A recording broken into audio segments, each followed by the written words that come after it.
বন্ধুরা WBCS and PSC coaching চ্যানেলে তোমাদের সকলকে ওয়েলকাম জানাচ্ছি। আজকে আমি তোমাদের জন্য তোমাদের যে আপকামিং পিএসসি মিসলেনিয়াস পরীক্ষাটা আসছে সেই পরীক্ষার প্রিভিয়াস ইয়ার জেনারেল সায়েন্সের সেট নম্বর 14টা নিয়ে এসেছি। আশা করছি এই প্রিভিয়াস ইয়ার জেনারেল সায়েন্সের সেটগুলো তোমাদের সব রকম গভর্নমেন্ট এক্সামে কিন্তু উপকারে আসবে। আর আমার ভিডিওগুলো ভালো লাগলে ভিডিওগুলোকে লাইক করো, পারলে চ্যানেলটাকে সাবস্ক্রাইব করো, শেয়ার করো, খারাপ লাগলে অবশ্যই ডিসলাইক করো এবং কমেন্ট কিন্তু অবশ্যই করো বন্ধুরা। তো চলো বন্ধুরা, আজকে ক্লাসটা শুরু করা যাক। আর আরেকটা কথা বন্ধুরা, ক্লাসটা শুরু করার আগে পরীক্ষা তো চলেই এসছে 15ই সেপ্টেম্বর। আমি কালকের জেনারেল সায়েন্সের সেট সিরিজটা নিয়ে আসবো। আজকে সেটটা হয়ে যাক, কালকেরে তোমাদের আমি জেনারেল সায়েন্স সিরিজটা শেষ করে দেবো। ঠিক আছে বন্ধুরা, আজকে ক্লাসটা শেষ করা যাক। আর বৃহস্পতিবারের মধ্যে স্ট্র্যাটেজিকের সেটগুলো শেষ করে দেবো, কোনো চিন্তা নেই।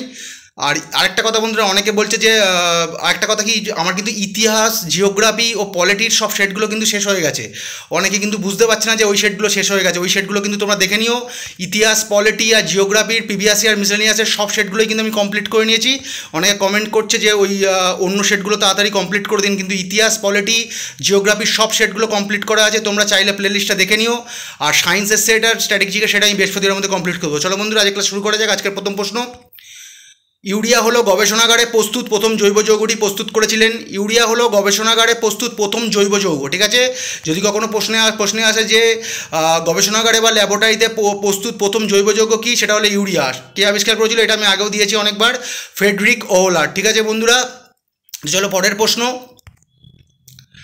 কোনো পদার্থের পারমাণবিক সংখ্যা 15 হলে তার সর্ববহিস্থ কক্ষের ইলেকট্রন সংখ্যা কত? মিসলেনিয়াস 2008। অপশানগুলো দেখে নেওয়া যাক। Option 1, option 2 3, option 3 5, option 4 7। সঠিক উত্তর হবে 5। ঠিক আছে বন্ধুরা, এবারে তোমাদের জানিয়ে রাখি, কোনো পদার্থের পারমাণবিক সংখ্যা মানে অ্যাটমিক নম্বর, ইলেকট্রন নম্বর আর প্রোটন নম্বর 1 হয়, কিন্তু এখানে জানতে চাওয়া হয়েছে যে সর্ববহিস্থ কক্ষ। ঠিক আছে বন্ধুরা, তোমরা ওই স্ট্রাকচারটা দেখলে বুঝতে পারবে যে বৃত্ত করে থাকবে, একটা নিউক্লিয়াস তাকে কেন্দ্র করে, একটা বৃত্ত তাকে কেন্দ্র করে আরেকটা বৃত্ত। ওটা আমি আঁকতে পারিনি, তবে তোমাদের আমি বুঝিয়ে দিচ্ছি। আচ্ছা, এখানে যে পারমাণবিক সংখ্যা দিয়েছে, আমি পদার্থটা ধরেছি ফসফরাস, কারণ ফসফরাসের পারমাণবিক সংখ্যা 15।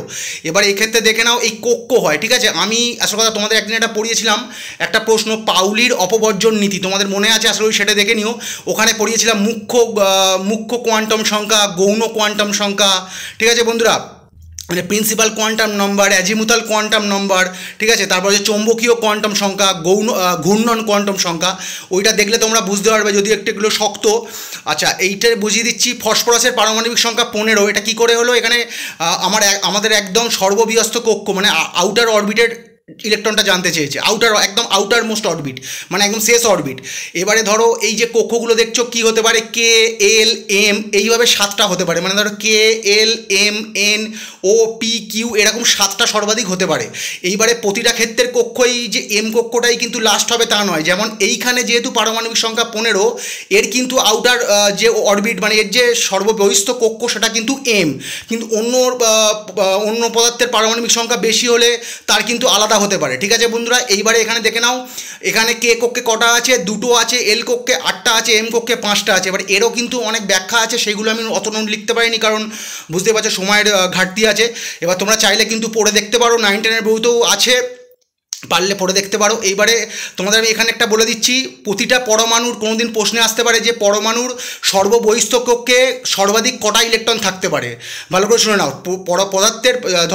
পদার্থের যে পরমাণু তার সর্ববহিস্থ কক্ষে মানে একদম আউটার মোস্ট অরবিটে কটা ইলেকট্রন থাকতে পারে, সেটা সর্বাধিক 8টার বেশি কিন্তু কখনোই থাকবে না। ঠিক আছে বন্ধুরা, কিন্তু ওর ক্যালকুলেশন দেখলে এই যদি ক্যালকুলেশনটা পুরো দেখাতাম, তোমরা দেখতে ক্যালকুলেশন অনুযায়ী কিন্তু 8টার অনেক বেশি হবে, কিন্তু ওখানে 8টার বেশি কখনোই হবে না, কারণ ও তাহলে আবার ব্যাক করবে। 8টা হাইয়েস্ট হবে। ঠিক আছে বন্ধুরা, আর এই 8টা সাধারণত কোন পদার্থের মানে কাদের ইচ্ছে 8টা ইলেকট্রন থাকে? বেশিরভাগ নিষ্ক্রিয় গ্যাসগুলোর কিন্তু আউটার অরবিটে 8টা ইলেকট্রন থাকে। ঠিক আছে বন্ধুরা, মানে বাইরের কক্ষে 8টা ইলেকট্রন থাকে, হিলিয়াম ছাড়া। হিলিয়ামের কিন্তু থাকে না। হিলিয়াম ছাড়া বাকি যে 5টা তোমার নিষ্ক্রিয় গ্যাস আছে তাদের কিন্তু আউটার অরবিটে 8টি ইলেকট্রন থাকে। ঠিক আছে, তাহলে কোনোদিন এই প্রশ্নটা গুরুত্বপূর্ণ, যদি কোনোদিন প্রশ্নে আসে যে পরমাণুর সবচেয়ে বাইরের কক্ষে কটি ইলেকট্রন থাকে, সেটা হচ্ছে 8টা। ঠিক আছে বন্ধুরা, এইবারে এখানে আমি যে তোমাদের কে, এল, এম এটা দেখিয়েছি, এটা কিন্তু আমি প্রিন্সিপাল কোয়ান্টাম নম্বর বা মুখ্য কোয়ান্টাম সংখ্যা দিয়ে দেখিয়েছি। এইবার এটা যদি আমি গৌণ কোয়ান্টাম সংখ্যা দিয়ে দেখাতাম বা অ্যাজিমুথাল কোয়ান্টাম নম্বর দিয়ে দেখাতাম, তখন কিন্তু আবার এটা আবার এস পি ডি এফ এইভাবে ভাগ হয়ে যেত, ঠিক আছে, কিন্তু আলটিমেট আসতো এটাই, মানে ওখানে আবার মানে ধর এইটা যে এটা কে কক্ষ এল কক্ষ এম কক্ষ, ওখানে আবার ওই কক্ষগুলো আবার উপকক্ষ মানে ভাগ করা, কক্ষেরও ভাগ আছে, ঠিক আছে, ওইটা জানলে আর কি আরও ভালো হয়, কিন্তু ওটা যদি কখনো আমি সময় পাই তাহলে ওটা নিয়ে আরেকটা আমি ক্লাস করিয়ে দেবো যদি প্রশ্ন আসে কোনো দিন, মানে গৌণ কোয়ান্টাম সংখ্যার ওপর ক্লাসটা করালে আরও ক্লিয়ার হয়ে যাবে, তাহলে তোমরা যে কোনো পারমাণবিক সংখ্যা দিয়ে যে কোনো কক্ষের ওই অরবিটগুলো তোমরা বার করতে পারবে, মানে কক্ষের কতগুলো কোথায় পরমাণু আছে, ইলেকট্রন আছে, সরি কোন পরমাণুর মধ্যে কটা ইলেকট্রন আছে তোমরা বের করতে পারো। চলো বন্ধুরা পরের প্রশ্ন, একটু সময় লাগলো না, একটু শক্ত প্রশ্ন আছে, ভালো করে মুখস্থ করে নিও। আর তোমরা চাইলে কিন্তু 9-10 বই দেখে এই যে দেখছো যে ফসফরাসের যেমন 15, যেমন ধরো ক্লোরিনের হচ্ছে পারমাণবিক সংখ্যা কত, ক্লোরিনের পারমাণবিক সংখ্যা হচ্ছে 17, আমাদের পড়িয়েছি ক্লোরিনের যেমন 2 আইসোটোপ আছে, এইগুলো পারলে তোমরা মুখস্থ করে নিও, প্রায় 30 অবধি মুখস্থ করে নিও, হ্যাঁ, যে পরমাণবিক সংখ্যাগুলো তোমরা মুখস্থ নিও, ক্লোরিনের দেখবে 17, হ্যাঁ, এইগুলো মুখস্থ করে নিও, দেখবে ক্লোরিনের আউটার অরবিটে কটা ইলেকট্রন আছে, পারলে তোমরা এই যে 1 থেকে 17 অবধি 1 থেকে 30 অবধি যে কটা পদার্থ আছে তাগুলো মুখস্থ করে নিও, ঠিক আছে বন্ধুরা, দেখবে ক্লোরিনের 17, ওর আউটার অরবিটে কটা সংখ্যা আছে এগুলো দেখে নিও। ক্লোরিনে যতদূর মনে পড়ছে আমার 2 আর 10 মনে হচ্ছে 7টা আছে লাস্ট আউটার অরবিটে, এর যেরকম 5টা আছে ফসফরাসের, ক্লোরিনের মনে হচ্ছে 7টা আছে আউটার অরবিটে।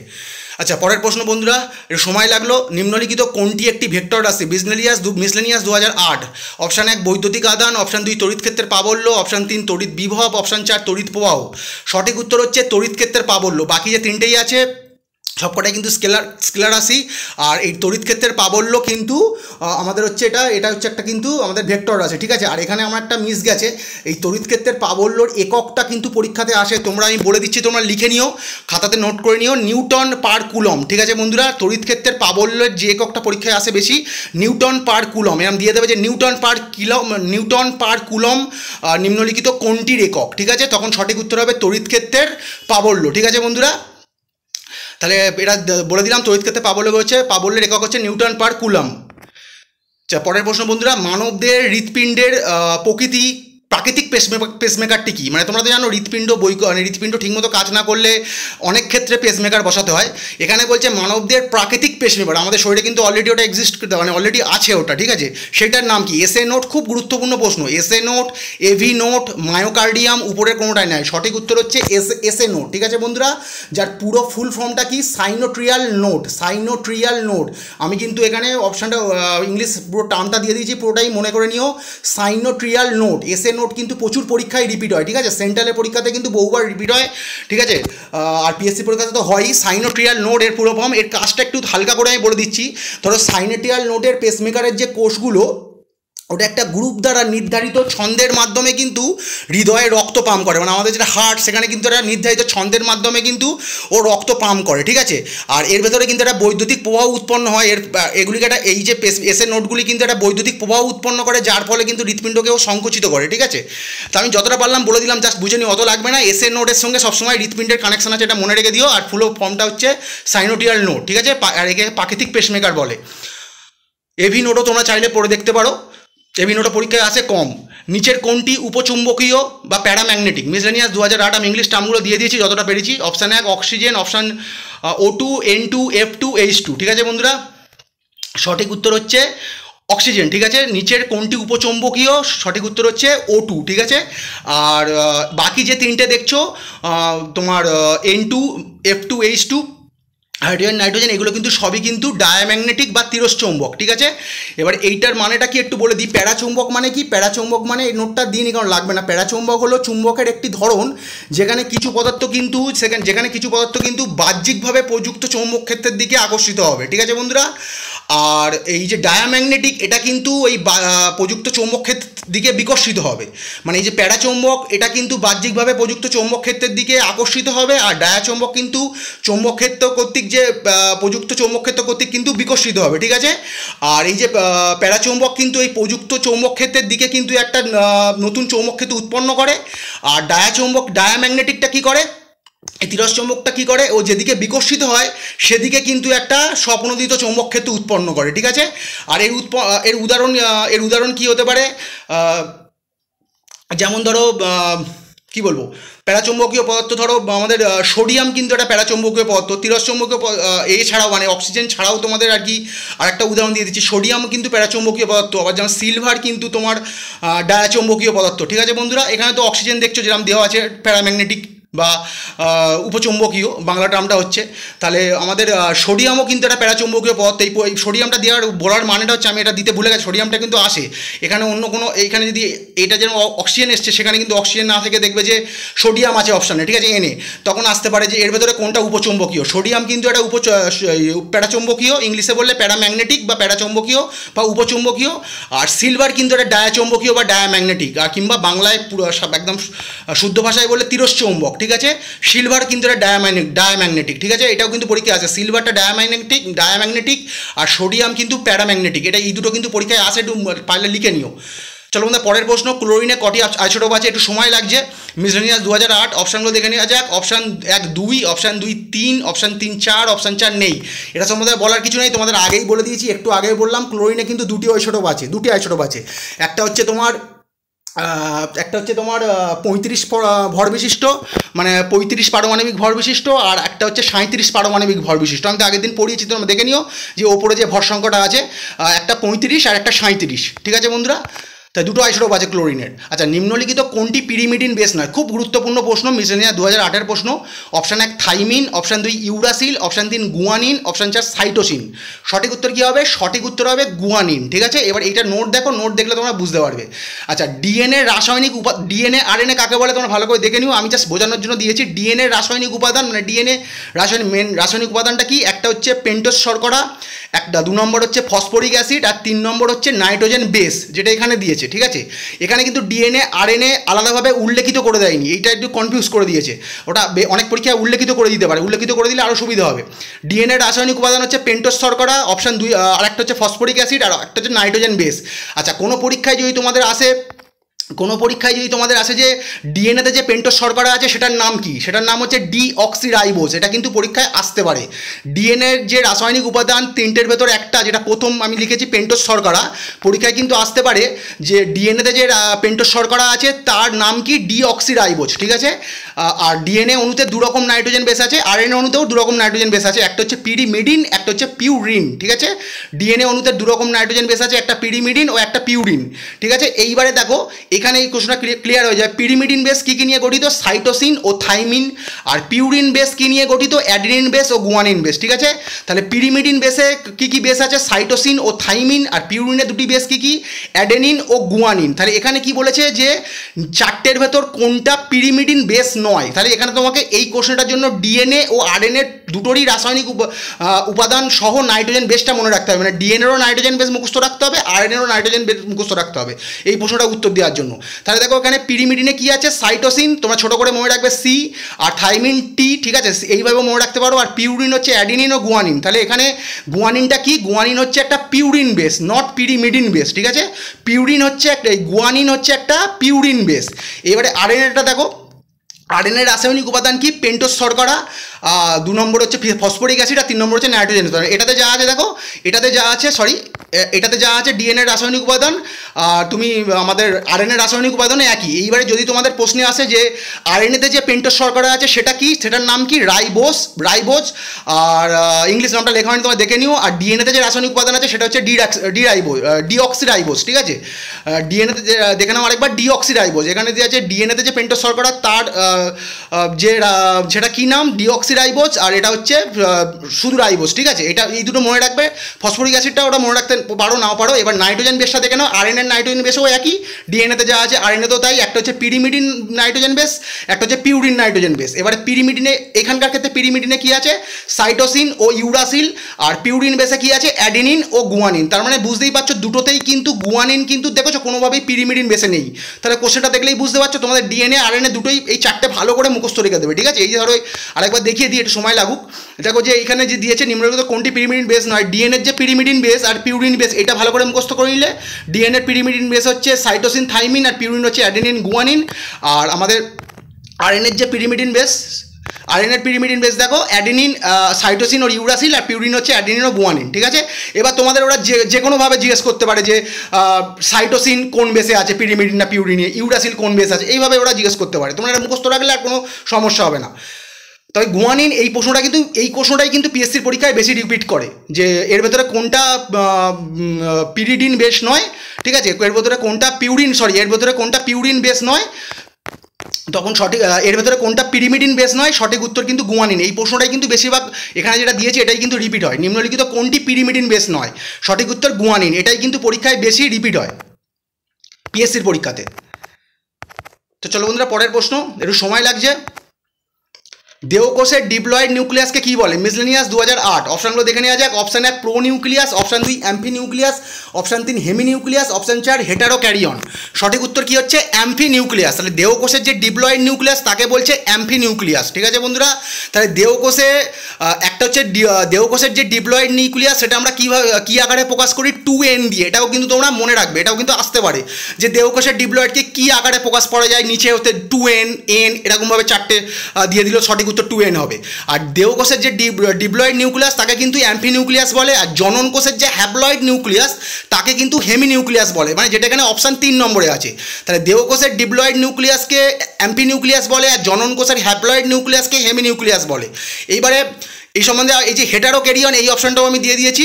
দুটি প্রজাতির দুটি নিউক্লিয়াস একই কোষে থাকলে তাকে হেটারোক্যারিয়ান বলে। ঠিক আছে বন্ধুরা, হেটারোক্যারিয়ানটা কি? দুটি প্রজাতির দুটি নিউক্লিয়াস যদি একই কোষে থাকে, মানে দুটি প্রজাতির দুটি নিউক্লিয়াস যদি একই কোষে থাকে তখন কিন্তু হেটারোক্যারিয়ান।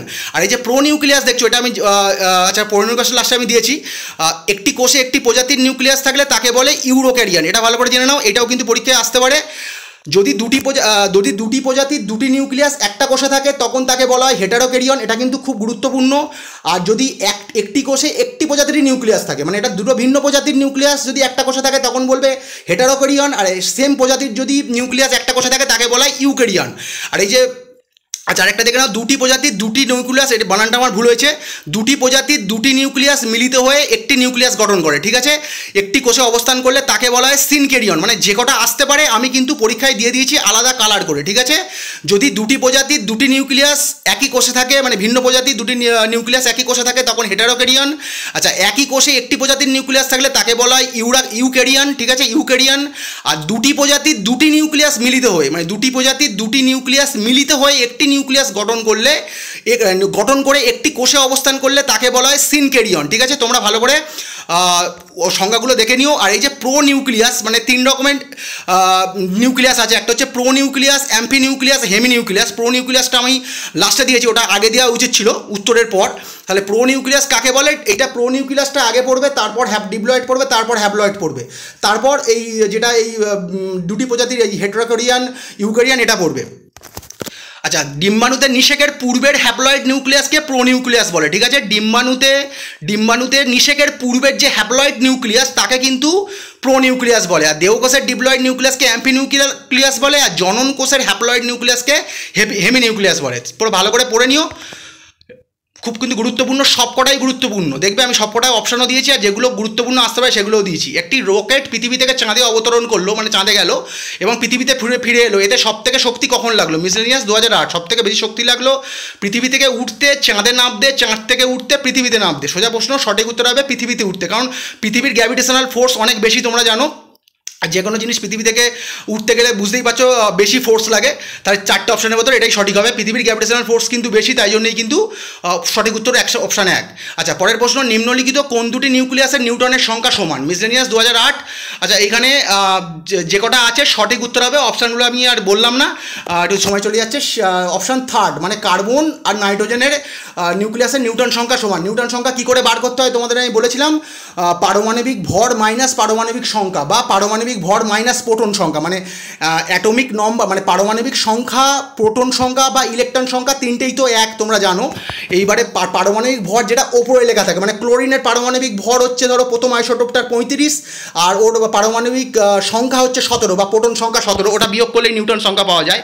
এবারে এখানে কার্বনের যে পারমাণবিক ধরো যেটা 12 দিয়েছে, মানে কার্বন আমি নিচে দিয়ে দিচ্ছি, ওটা কীভাবে লেখা উচিত ছিল। কার্বনের পারমাণবিক সংখ্যা কত? ছয়, ঠিক আছে। আর মানে যেটা নিচে লিখবে, আর নিউটন সংখ্যা হচ্ছে তাহলে কত হবে, মানে এখানে দিয়েছে কার্বনের পারমাণবিক ভরটা দিয়ে দিয়েছে, মানে কার্বনের সরি।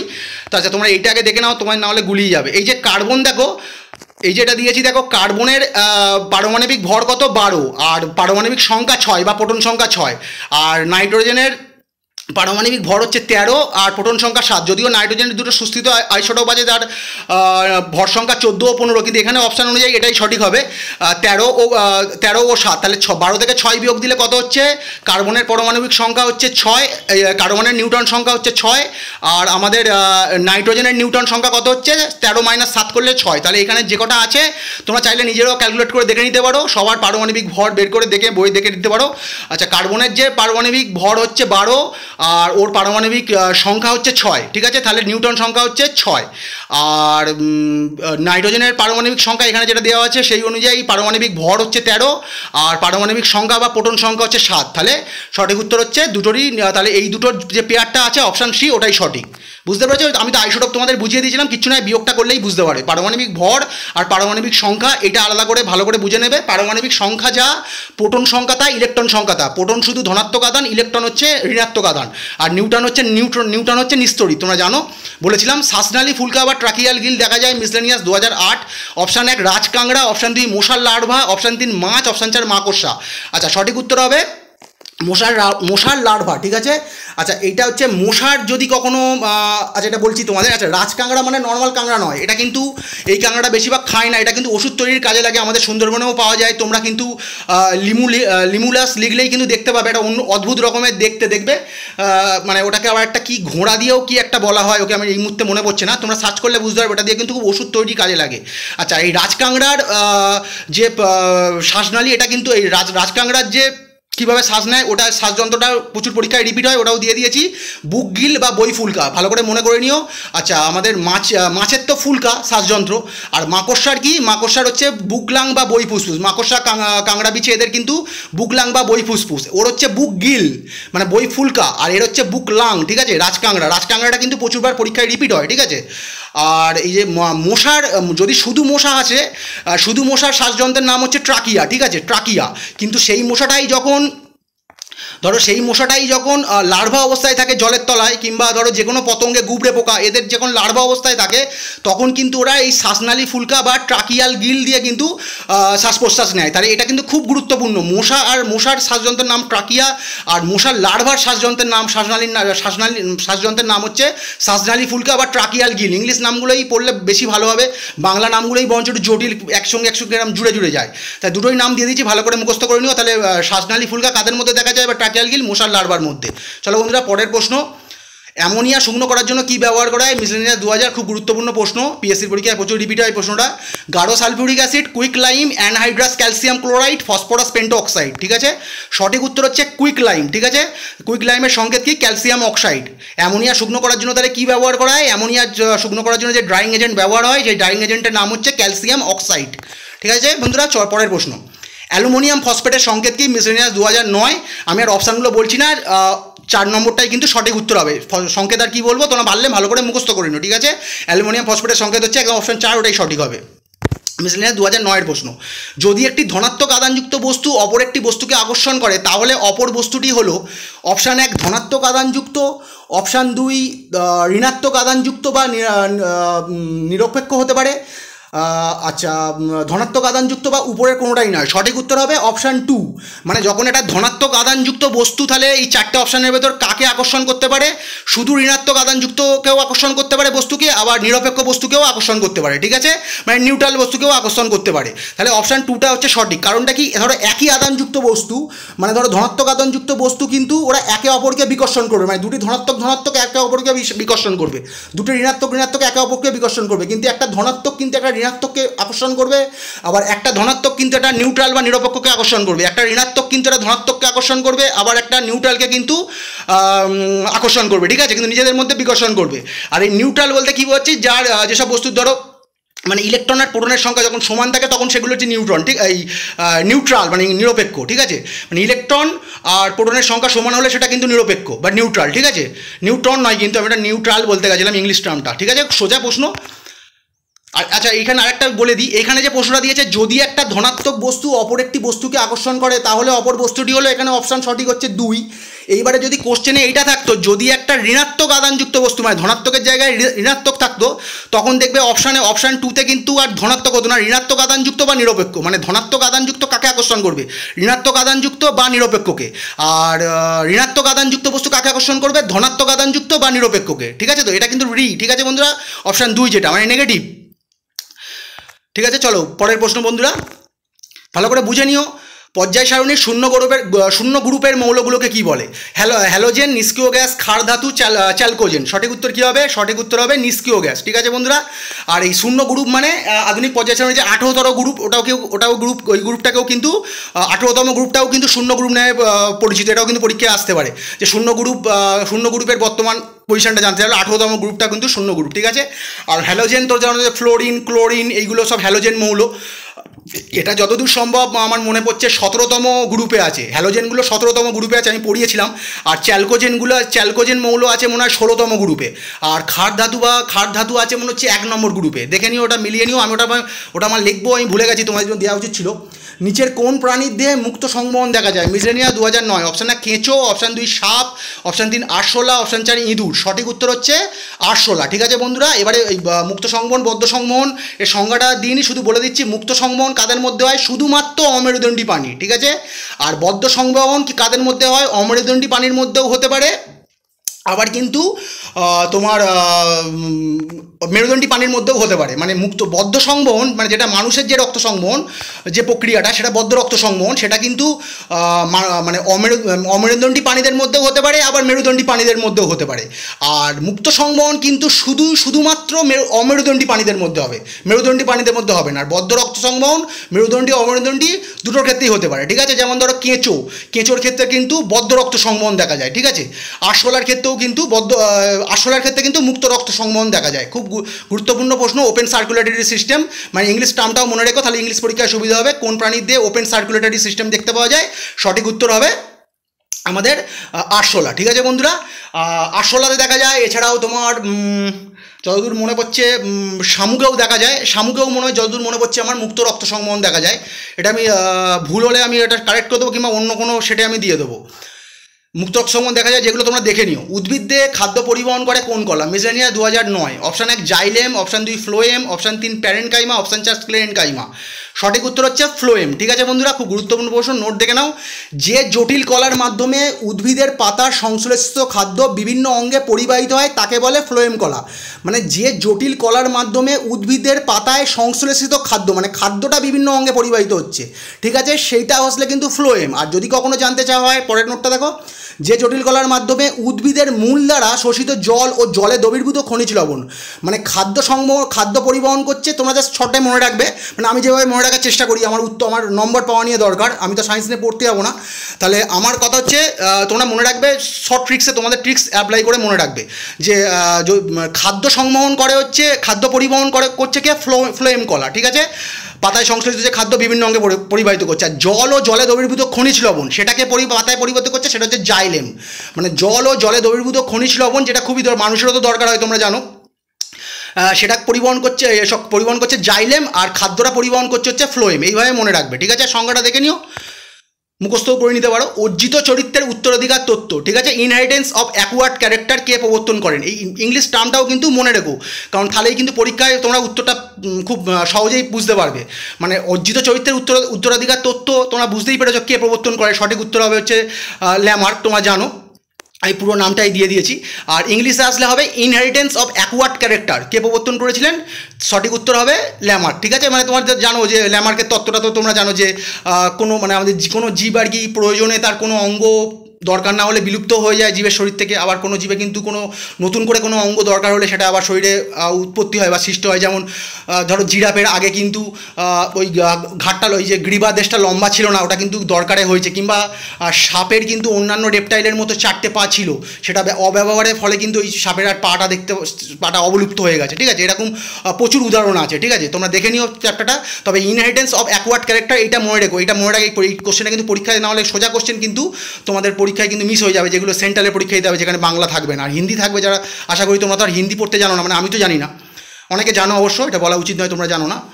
ল্যামার্কের মতে, আমি একটু বলে দিই, এই সংখ্যাটা ভালো করে দেখে নিও তাহলে আরও ভালো হবে। ল্যামার্কের মতে কোন জীবের জীবনকালে যে সকল বৈশিষ্ট্য অর্জিত হয় সেই সকল বৈশিষ্ট্য জনু থেকে জনুতে সঞ্চারিত হয় বা অর্জিত বৈশিষ্ট্যের বংশানুসরণ করে, ঠিক আছে। ল্যামার্কের মতে কোনো জীবের জীবনকালে যে সকল বৈশিষ্ট্য অর্জিত হচ্ছে সেই সকল বৈশিষ্ট্য জনু থেকে জনুতে সঞ্চারিত হচ্ছে বা অর্জিত বৈশিষ্ট্যের বংশানুসরণ ঘটছে, ঠিক আছে বন্ধুরা।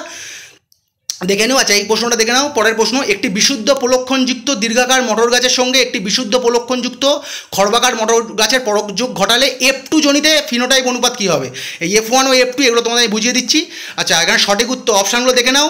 সব কটা দীর্ঘকার মটর গাছ হবে, মানে সব, আমি দীর্ঘাকার আর খর্বাকারটা এইভাবে বলে দিচ্ছি, লম্বা আর বেটে, ওখানে কোশ্চেনে যেরকমভাবে ছিল, মানে দীর্ঘাকার মানে লম্বা আর খর্বাকার মানে বেটে, আমি এইভাবে পড়াচ্ছি তোমাদের। তাহলে সঠিক উত্তর হবে ফিনোটাইপ অনুপাত F2 জনুতে কী হবে? দীর্ঘাকার খর্বাকারের যে আমাদের মেন্ডেল, জানো মেন্ডেলকে জনক বলা হয়, তাহলে দীর্ঘাকার খর্বাকারের যে রেশিওটা কী হবে? 3:1, ঠিক আছে বন্ধুরা। এবারে এই সম্বন্ধে নোট দেখে নাও যে F1 জনুটা কি? সংকরায়নের ফলে জন্মিত জনু থেকে সৃষ্ট জীবকে, ওটা জনু হবে, জন্মিত জনু থেকে সৃষ্ট জীবকে প্রথম অপত্য জনু বা F1 জনু বলে, ঠিক আছে। আর জন্মিত জনু কি বলে? সংকরায়ন অর্থাৎ পরনিষেককালে নির্বাচিত বিশুদ্ধ চারিত্রিক বৈশিষ্ট্য সম্পন্ন জীব দুটোকে জন্মিত জনু বা পিজনু বলে, ঠিক আছে। মানে পিতামাতার জননের পিতামাতারটা ওটা কিন্তু F1 জনু হলো, আর ধরো যে বাচ্চাগুলো হলো সেগুলো হচ্ছে, আমি আর কি আমার মতো করে বোঝাচ্ছি, সেটা হলো জন্মিত জনু বা পিজনু, ঠিক আছে। এখানে আমার মনে হচ্ছে কিছুটা ক্রম ভুল হয়েছে, পি জনুটা আগে আসার কথা, ঠিক আছে বন্ধুরা। F1 জনুটা পির পরে আসবে আর F2 জনুটা কিন্তু লাস্টে আসবে। আমি তাহলে আরেকবার তোমাদের পড়িয়ে দিচ্ছি, এইটা পড়ো না, প্রথমে এইটা দেখো। জন্মিত জনুটা কি? প্যারেন্টাল জেনারেশন, ঠিক আছে। সংকরায়ন অর্থাৎ পরনিষেককালে নির্বাচিত বিশুদ্ধ চারিত্রিক বৈশিষ্ট্য সম্পন্ন জীব দুটোকে জন্মিত জনু বা পিজনু বলে। আচ্ছা, এবার F1 জনুটা কি? এই প্রথমে কিন্তু এইটা পড়বে, পিজনুটা পড়বে। সংকরণের ফলে জন্মিত জনু থেকে সৃষ্ট জীবকে প্রথম অপত্য জনু বা F1 জনু বলে। আর F2 কি?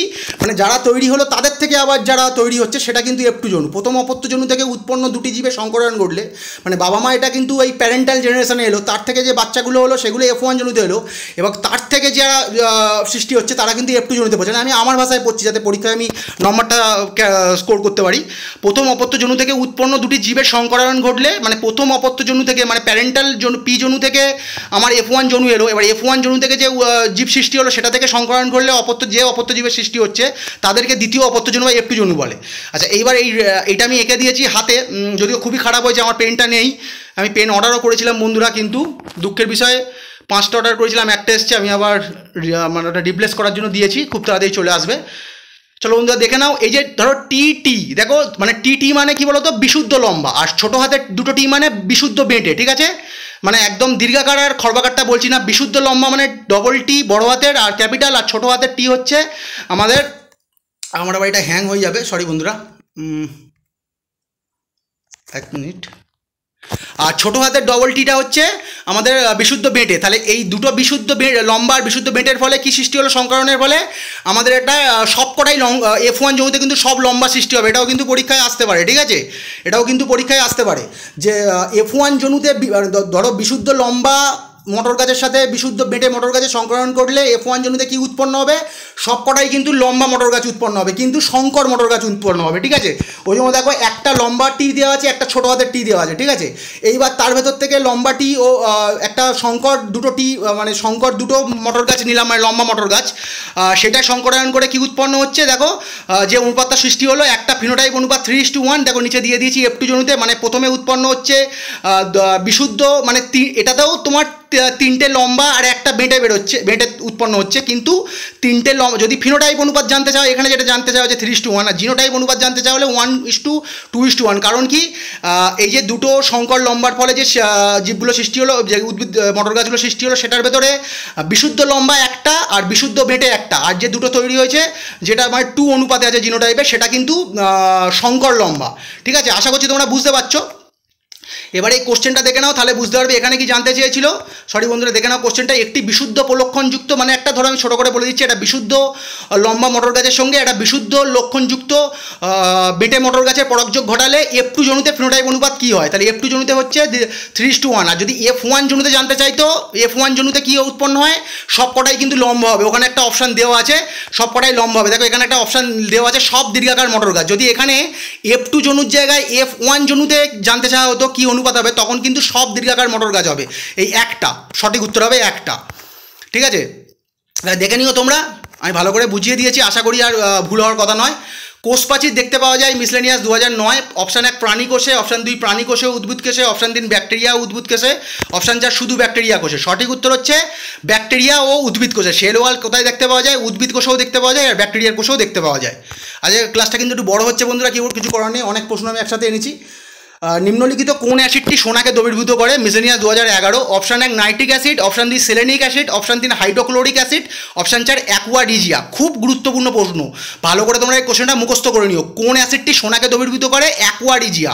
মানে আর অ্যাকুয়ারিজিয়া আবার মানে অ্যাকুয়ারিজিয়া বা বাংলায় বললে অম্লরাজ। ঠিক আছে বন্ধুরা, এইবারে এখানে একটা তোমাদের বলে দিচ্ছি, অনেক পরীক্ষা কিন্তু এই অ্যাকুয়ারিজিয়া বা অম্লরাজের এই অনুপাতটা জানতে চাওয়া হয়। মানে এই অ্যাকুয়ারিজিয়া বা অম্লরাজ কী কী দিয়ে তৈরি হচ্ছে, হাইড্রোক্লোরিক অ্যাসিড ও নাইট্রিক অ্যাসিড দিয়ে হচ্ছে তোমার এই অ্যাকুয়ারাজ বা অম্লরাজটা তৈরি হচ্ছে। ঠিক আছে, আর ওর ক্রমটা কি, মানে হাইড্রোক্লোরিক অ্যাসিড 3 অনুপাতে থাকছে আর নাইট্রিক অ্যাসিড 1 অনুপাতে থাকে, মানে 3:1। এইটা মনে রাখবে তোমরা, মানে হাইড্রোক্লোরিক অ্যাসিড আছে 3 অনুপাতে আর নাইট্রিক অ্যাসিড আছে 1 অনুপাতে অম্লরাজে। ঠিক আছে, আর কোন অ্যাসিড সোনাকে দ্রবীভূত করে, সঠিক উত্তর হবে হচ্ছে অ্যাকুয়ারিজিয়া।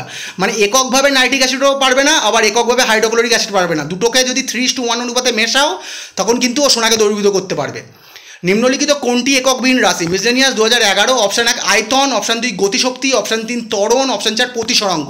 সঠিক উত্তর হচ্ছে প্রতিসরাঙ্ক বা রিফ্র্যাক্টিক ইন্ডেক্স। ঠিক আছে, এর কিন্তু কোনো তোমার একক নেই। ঠিক আছে, এবারে বাকিগুলোর আমি এককগুলো দিয়ে দিয়েছি, পরীক্ষায় তোমাদের আসতে পারে। গতিশক্তি বা কাইনেটিক এনার্জির এসআই একক হলো জুল আর সিজিএস একক হলো আর্ক। ঠিক আছে, এটি একটি স্কেলার রাশি। এবার এই যে গতিশক্তি দেখছো, এটার কিন্তু এসআই এককটাই ভালো করে মুখস্থ রাখবে, সিজিএস এককটা লাগবে না। এসআই একক হচ্ছে জুল, ভালো করে মুখস্থ করে রেখো। আর ত্বরণ বা অ্যাক্সেলারেশনের সিজিএস একক কি, সেমি পার সেকেন্ড স্কোয়ার। আর এই অ্যারোটা মানে তো স্কোয়ার, বুঝতে পারছো, এখানে তো এইভাবে দিতে হবে, কারণ ওই ওপরের 2টা ওরমভাবে লেখা যাবে না। ওই ওপরে যেরকম অ্যারোটা আছে দেখছো, ওই সেকেন্ডের পরে ওটা মানেই ওপরে। ঠিক আছে, মানে 2 স্কোয়ার ওরমভাবে লিখতে হয় আর কি। আর ত্বরণের একক কি, ত্বরণের সিজিএস একক হচ্ছে সেমি পার সেকেন্ড স্কোয়ার আর এসআই একক হচ্ছে মিটার পার সেকেন্ড স্কোয়ার। ঠিক আছে, আর এটা একটা ভেক্টর রাশি, মানে গতিশক্তি হচ্ছে একটা স্কেলার রাশি, মানে কাইনেটিক এনার্জি আরেকটা আছে কিন্তু পোটেনশিয়াল এনার্জি। ঠিক আছে, এটা স্থিতিশক্তি বলে, মানে স্থিতিশক্তিকে পোটেনশিয়াল এনার্জি বলে। আর এই গতিশক্তিও কিন্তু হচ্ছে একটা স্কেলার রাশি, আর ত্বরণ কিন্তু একটা ভেক্টর রাশি, আর প্রতিসরাঙ্কের কিন্তু কোনো একক নেই। ঠিক আছে, আর ভালো করে এই ইউনিটগুলো মুখস্থ করে নিও। রেকটিফাইড স্প্লিট নিম্নলিখিত কাদের মিশ্রণ, নিম্নলিখিত কাদের মিশ্রণ মিসলেনিয়াস 2011 প্রশ্ন। আমি ডাইরেক্ট দিয়ে দিচ্ছি, পরীক্ষা এসছে অনেকবার আগের বার সেটে। 95% ইথানল বা ইথাইল অ্যালকোহল আর 5% জল। এবার এটা ক্ষেত্র বিশেষে অপশানে তোমাদেরকে কনফিউজ করার জন্য 96, 4ও দিতে পারে। ঠিক আছে, এবার ওরা আরও অনেকভাবে দিতে পারে, মানে দুটো মিলিয়ে 100 করতে হবে আর কি তোমাদের। 95 আর 5টাই কিন্তু সঠিক উত্তর হবে, ভালো করে মনে রাখো। এটা আমি আগের দিনও দিয়ে রেখেছিলাম, পরীক্ষা এসেছিল সেটে। নিচের কোন মৌলটি উভয়ধর্মী অক্সাইড গঠন করে। ঠিক আছে, মানে অ্যামফোটেরিক অক্সাইড গঠন করে কীভাবে, মানে অ্যামফোটেরিক বা উভয়ধর্মী মানে কি, যেটা অ্যাসিডের সাথেও বিক্রিয়া করবে আবার ক্ষারের সাথেও বিক্রিয়া করবে। তাহলে এখানে অপশান যে কটা অপশান আছে সঠিক উত্তর হবে অ্যান্টিমনি। ঠিক আছে, আর বাকি যে কটা আছে ওটা কিন্তু নয়। এখানে সঠিক উত্তর হবে অ্যান্টিমনি, যেটা একটা উভয়ধর্মী অক্সাইড, যার সংকেত হচ্ছে Sb আর পারমাণবিক সংখ্যা হচ্ছে বা অ্যাটমিক নম্বর হচ্ছে 51। অ্যাটমিক নম্বরগুলো মনে রাখবে। ঠিক আছে বন্ধুরা, চলো পরের প্রশ্ন। নাইট্রোজেন যে বিভিন্ন অক্সাইড গঠন করে তার সংখ্যা হলো মিসলেনিয়াস 2011 প্রশ্ন। অপশান হচ্ছে 2, 3, 4, 5। সঠিক উত্তর হচ্ছে ও সর্বাধিক কিন্তু 5টি অক্সাইড গঠন করতে পারে নাইট্রোজেন, যেমন ধরো NO, N2O, NO2, N2O3, যেমন ধরো nitric oxide, nitrous oxide, nitrogen dioxide, এইরকম আর কি। তাই নাইট্রোজেন যে কটা অক্সাইড গঠন করতে পারে, সর্বাধিক 5টি। চলো বন্ধুরা পরের প্রশ্ন। গ্লিসারিল তরলে একটি কাঁচের দণ্ড ডোবালে সেটি আর দেখতে পাওয়া যায় না। অপশানগুলো দেখে নেওয়া যাক। অপশান 1 কাঁচের প্রতিসরাঙ্ক বেশি, অপশান 2 গ্লিসারিনের প্রতিসরাঙ্ক বেশি, অপশান 3 কাঁচের ও গ্লিসারিলের প্রতিসরাঙ্ক সমান, অপশান 4 প্রতিসরাঙ্কের জন্য নয়, মানে রিফ্র্যাক্টিক ইন্ডেক্স কিন্তু দায়ী নয়। সঠিক উত্তর হবে কাঁচের ও গ্লিসারিলের প্রতিসরাঙ্ক সমান। অবশ্যই এটা প্রতিসরাঙ্কের জন্যই হচ্ছে, তার কারণ কি, একটা কাঁচের দণ্ডকে তুমি যখন গ্লিসারিলে ডোবাচ্ছ, কেন ওটা অদৃশ্য হয়ে যাচ্ছে আর দেখতে পাওয়া যাচ্ছে না, কারণ দুজনারই প্রতিসরাঙ্ক অলমোস্ট সেম।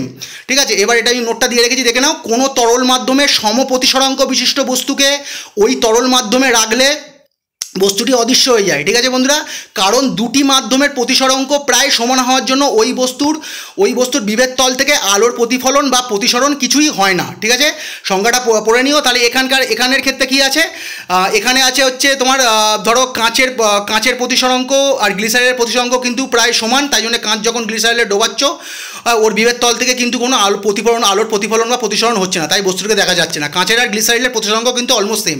খুব গুরুত্বপূর্ণ প্রশ্ন, পিএসসির পরীক্ষা কিন্তু এটা রিপিট হয়। ভালো করে সংজ্ঞাটা দেখে নিও, তাহলেই বুঝতে পারবে। আংশিক মূল পরজীবী, রুট প্যারাসাইট, মিসলেনিয়াস 2011, মানে চারটে যে অপশান দেওয়া আছে তার ভেতরে কে আংশিক মূল পরজীবী মানে রুট।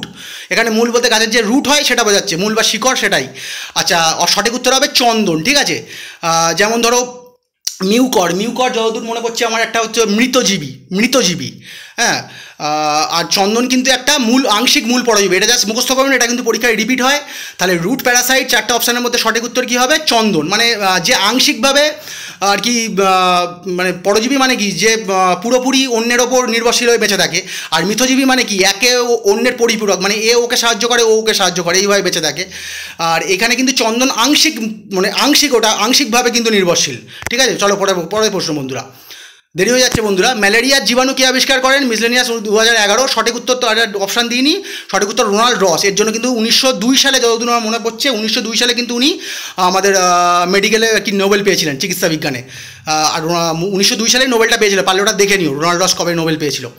থার্মোমিটারে পারদ ব্যবহার করা হয় কারণ, অপশান 1 পারদ তাপশক্তির সুপরিবাহী, অপশান পারদ কাঁচের গায়ে লেগে থাকে না, অপশান 3 পারদের তাপগ্রাহিতা কম, অপশান 4 পারদের উপরের সব কটি। তাহলে সঠিক উত্তর কী হবে, উপরের সব কটি। ঠিক আছে বন্ধুরা, এবারে কিছু নোট দেখে নাও। জল বা অন্যান্য তরলের মতো পারদ কাঁচের দেওয়ালে কিন্তু আটকে থাকে না। ঠিক আছে, তাই জন্য কিন্তু নলের মধ্যেও সহজে ওঠানামা করতে পারে। ঠিক আছে, আরেকটা এখানে দিয়েছে সুপরিবাহী, যেটা দিয়েছে পারদ তাপের সুপরিবাহী, তাই উষ্ণ বস্তুর সংস্পর্শে আসা মাত্রই কিন্তু উষ্ণতাটা গ্রহণ করে। ঠিক আছে, আর পারদের তাপগ্রাহিতা কিন্তু কম, তার ফলে কি হয়, অন্য বস্তু থেকে খুব কম তাপ গ্রহণ করেই পারদের প্রসারণ হয়। মানে অন্য বস্তু থেকে খুব কম তাপ গ্রহণ করে পারদের ফলে কিন্তু বস্তুর যে সঠিক মানে অ্যাকুরেট টেম্পারেচারটা, উষ্ণতাটা পাওয়া যায়। ঠিক আছে, আর আরেকটা কিন্তু আসতে পারে, এটা দেখে নাও, পারদের আয়তন প্রসারণ গুণাঙ্ক বেশি। ঠিক আছে, আয়তন প্রসারণ গুণাঙ্ক কাকে বলে, প্রতি ডিগ্রি উষ্ণতা, এটাই জেনে রাখো, প্রতি ডিগ্রি উষ্ণতা বৃদ্ধির জন্য একক আয়তন তরলে যে প্রসারণ হয়। ঠিক আছে, মানে প্রতি ডিগ্রি উষ্ণতা বৃদ্ধি করার জন্য একটা একক আয়তন তরলের যে প্রসারণ হয় তাকে ওই তরলের আয়তন প্রসারণ গুণাঙ্ক বলে। আর সেইটা কিন্তু পারদের কম, পারদের আয়তন প্রসারণ গুণাঙ্ক কম নয়, বেশি। পারদের আয়তন প্রসারণ গুণাঙ্ক কিন্তু বেশি, তাই জন্য অন্যান্য তরলের চেয়ে নির্দিষ্ট উষ্ণতা অন্তরে পারদের প্রসারণ বেশি হয়। ফলে কি হয়, খুব উষ্ণতা কিন্তু খুব সূক্ষ্মভাবে মাপা যায়। ঠিক আছে, পারদের আয়তন প্রসারণ গুণাঙ্ক বেশি, এটাই জাস্ট মনে রাখবে।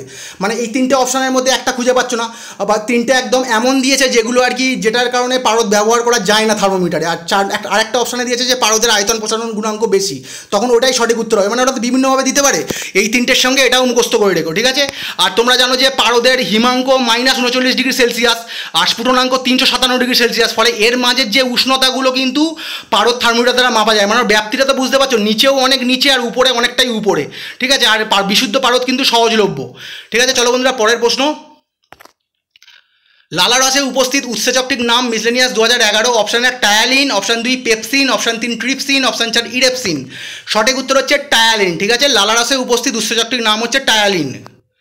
চলো বন্ধুরা পরের প্রশ্ন।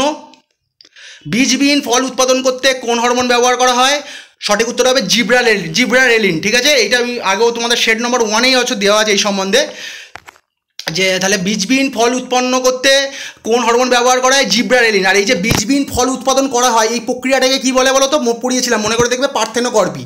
ঠিক আছে, বীজবিহীন যে ফল উৎপন্ন করা হয় এই প্রক্রিয়াটাকে পার্থেনোকর্পি বলে। আবার আমাদের অন্য ক্ষেত্রে পার্থেনোজেনেসিস, ওটাও একটা অন্য একই জিনিস, আবার একটু আলাদা আছে। তাহলে বীজবিহীন ফল উৎপাদন করতে যে প্রক্রিয়াটা হয় সেই প্রক্রিয়াটাকে কিন্তু বলা হয় পার্থেনোকর্পি। ঠিক আছে, মানব শরীরে করটির স্নায়ুর সংখ্যা কত। ঠিক আছে, অপশানগুলো দেখে নিয়ে যাক, খুব গুরুত্বপূর্ণ প্রশ্ন এই প্রশ্নটা। ঠিক আছে, অপশান 1 12টি, অপশান 2 12 জোড়া, অপশান 3 31টি, অপশান 4 31 জোড়া। সঠিক উত্তর হবে 12 জোড়া বা 24টি। ঠিক আছে, মানব শরীরে করটি স্নায়ুর মানে কার্নিভাল নার্ভসের সংখ্যা হচ্ছে 12 জোড়া। ঠিক আছে বন্ধুরা, আর 31 জোড়া যেটা দেওয়া আছে ওইটা কার, সরি বন্ধুরা, এটা হচ্ছে সুষুম্না স্নায়ু বা স্পাইনাল নার্ভের সংখ্যা 31 জোড়া। এই দুটোই মনে রাখো, এই দুটোর ভেতর যে কোনো একটা আসবে। করোটি স্নায়ুর জোড়া হচ্ছে মানে ইংলিশ টার্মটাও মনে রাখো কার্নিভাল নার্ভস, তার সেটা কত জোড়া আছে? 12 জোড়া। আর সুষুম্না স্নায়ু বা স্পাইনাল নার্ভের সংখ্যা কত? 31 জোড়া বা 62টা। ঠিক আছে, দুটোই ভালো করে মনে রেখো। থাইরয়েড গ্রন্থির কম ক্ষরণে কী হয়? Miscellaneous 2011। Option 1 myxoedema, option 2 pellagra, option 3 beriberi, option 4 রক্তাল্পতা। ঠিক আছে, তাহলে মায়োক্সিডুমা হয় থাইরয়েড গ্রন্থির কম ক্ষরণে। এবার এটা কি, এটা ওরা একটুখানি মানে অন্যভাবে শক্ত করে দিয়েছে। মানে থাইরয়েড গ্রন্থির কম ক্ষরণের ফলে আমাদের উদ্ভিদ প্রাণীদের মানে আমাদের ধরো মানুষ কিংবা যে কোনো প্রাণীর দেহে কিন্তু কি হয়? হাইপোথাইরয়েডিজম বলে একটা রোগ হয়। ঠিক আছে, থাইরয়েড গ্রন্থির কম ক্ষরণের ফলে একটা রোগ হয়, সেটা হচ্ছে হাইপোথাইরয়েডিজম। এটাও মনে রাখো, কিন্তু এটা ওরা মায়োক্সিডিমার জায়গায় দেয়নি। কারণ তোমরা ওই হাইপোথাইরয়েডিজমটা দেখলেই চিনতে পারবে, কারণ ওখানে থাইরয়েড আছে, ওই জন্য ওরা ওইটা দেয়নি। তাই থাইরয়েড গ্রন্থির কম ক্ষরণে হচ্ছে হাইপোথাইরয়েডিজম। ঠিক আছে, এইবারে এই হাইপোথাইরয়েডিজম ধরো হয়েছে কারুর, সে কিন্তু চিকিৎসা করাচ্ছে না, এটা এক্সট্রিম পর্যায়ে চলে গেছে। ঠিক আছে, মানে ধরো তোমার একটা রোগ হয়েছে, সেটা যখন তুমি চিকিৎসা করাচ্ছ না, এটা এক্সট্রিম পর্যায়ে চলে গেছে, তখন কিন্তু ওটা এই মায়োক্সিডিমার রূপ নেয়। ঠিক আছে, থাইরয়েড গ্রন্থির কম ক্ষরণে হচ্ছে হাইপোথাইরয়েডিজম। এবার এই হাইপোথাইরয়েডিজম যদি এক্সট্রিম পর্যায়ে চলে যায় তখন হচ্ছে মায়োক্সিডিমা।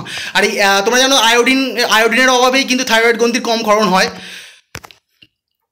লজ্জাবতী উদ্ভিদে যে চলন দেখা যায় তা হলো miscellaneous 2011। Option 1 nyctinasty, option 2 photonasty, option 2 geonasty, option 3 হচ্ছে সিসমোন্যাস্টি। ঠিক আছে বন্ধুরা, সঠিক উত্তর হচ্ছে সিসমোন্যাস্টি। আচ্ছা, লজ্জাবতী উদ্ভিদে যে চলন দেখা যায় সেটা হচ্ছে সিসমোন্যাস্টি। খুব গুরুত্বপূর্ণ প্রশ্ন, এটা কিন্তু পরীক্ষায় আসতেই পারে। আর এই যে ধরো ফটোন্যাস্টিটা তোমরা মানে নিকটিন্যাস্টিটা তাকে বলে দিই। নিকটিন্যাস্টিটা কি, মানে উদ্ভিদ অঙ্গের চলন যখন আর কি ধরো আলো ও উষ্ণতা দুটোর প্রভাবেই যখন হয়, তখন কিন্তু হচ্ছে সেটাকে বলে হচ্ছে নিকটিন্যাস্টি। এটা আমার দেওয়া হয়নি, আমি ভুলে গেছি। আর সিসমোন্যাস্টি কোনটা, মানে যেটা পরীক্ষায় এই কোশ্চেনে এসছে, এটা হচ্ছে ধরো স্পর্শ, ঘর্ষণ বা আঘাতের ফলে যে ন্যাস্টিক চলনটা হয়, মানে তুমি লজ্জাবতীর গায়ে তো হাত দিলে বা স্পর্শ করলে, তাই জন্যই কিন্তু ও মুড়ে যায়, তখন ওটা একটা সিসমোন্যাস্টি চলন, যেটা লজ্জাবতী পাতায় দেখা যায়। আর ফটোন্যাস্টিটা কি, এই নিকটোন্যাস্টিটা কি, যেটা আলো ও উষ্ণতা দুটোর প্রভাবে হয়, এটা সাধারণত সিম্বগোত্রীয় উদ্ভিদের মধ্যে দেখতে পাওয়া যায়। ঠিক আছে, আর তোমার ফটোন্যাস্টিটা কি, ফটোন্যাস্টিটা হচ্ছে আলোর তীব্রতার প্রভাবে যে চলন হয়। 9-10 তো পড়েছো, সোজা জিনিস, সেটা কিন্তু ফটোন্যাস্টি চলন। কিন্তু কোন কোন উদ্ভিদে হয় এই কত দেখা যায়, এটা ভালো করে মুখস্থ করে নিও। পদ্ম, সূর্যমুখী ফুল, এটা কিন্তু ভালো করে মুখস্থ করে নিও।